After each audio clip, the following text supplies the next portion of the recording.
ये तो बीमारी। 1947 से डल रहा है जिस टाइम का भुखमरी। ज्यादा तू डाल न यूरिया रे, लाता है ये तो बीमारी। 1947 से डल रहा है जिस टाइम का भुखमरी। न केचुआ का खबर रही जो गया किधर सो गलवे किस्म का प्रोडक्ट देता हूँ, देता हूँ। लिखित जी का बेटा हूँ जिस पावर का गारंटी लेता हूँ। लिखित जी का बेटा हूँ जिस पावर का गारंटी लेता हूँ।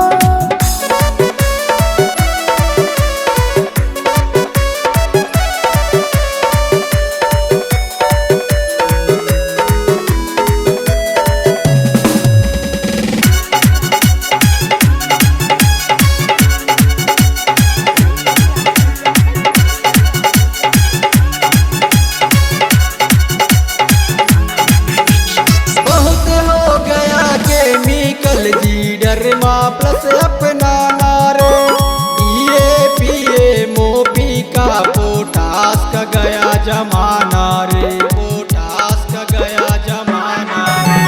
बहुत हो गया केमिकल जीडरमा प्लस अपना नारे DAP मोपी का पोटास का गया जमाना रे। किसुडो का असर बढ़िया है इधर, आज डेमो मैं करा देता हूँ, देता हूँ। लिखित जी का बेटा हूँ जिस पावर का गारंटी लेता हूँ। लिखित जी का बेटा हूँ जिस पावर का गारंटी लेता हूँ।